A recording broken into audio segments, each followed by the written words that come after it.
Before he snapped half the universe away, Josh Brolin was snapping at real-life demons and losing. He played one of the most powerful villains in cinematic history.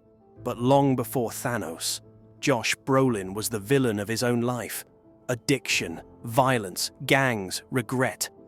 This is the story of how he spiraled, and how one moment changed everything. Born into Hollywood royalty, Josh Brolin was supposed to have it easy. His father, James Brolin, was a TV star. His stepmom, Barbara Streisand. But growing up in California's Central Coast, Josh hated the fame. He didn't want red carpets. He wanted freedom, and that freedom turned into rebellion.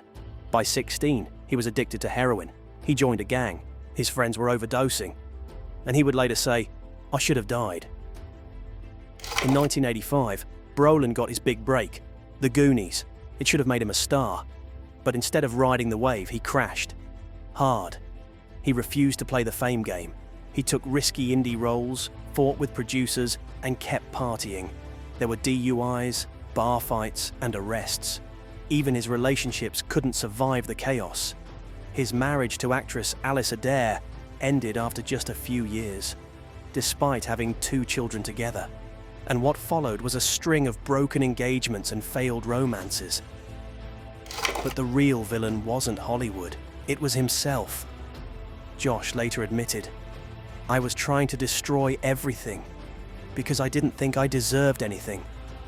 His marriage collapsed, roles dried up, casting directors wouldn't touch him, and in 2004, he hit rock bottom. That's when one film saved his life, No Country for Old Men. The Coen brothers took a chance on him when no one else would, and Josh, he delivered. It wasn't just a career comeback, it was redemption. He stopped drinking, he worked harder, he became feared, but this time, on screen. When Marvel cast him as Thanos, the world saw a villain.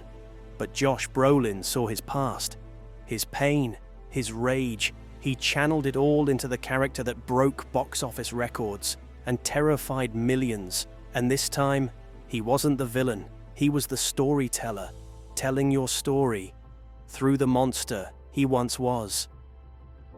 Josh Brolin's greatest role wasn't Thanos. It was escaping the darkest version of himself. A Hollywood kid who almost died trying to feel alive.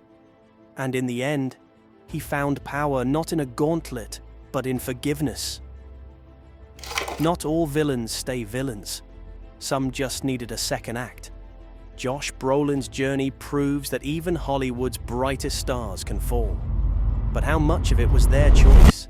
And how much was the industry? The dark truth behind fame is just the beginning. Want to see more behind-the-scenes stories of fame, power, and corruption? Don't forget to like, subscribe, and hit the bell so you never miss the truth. And comment below. What's the darkest side of Hollywood you want to uncover next?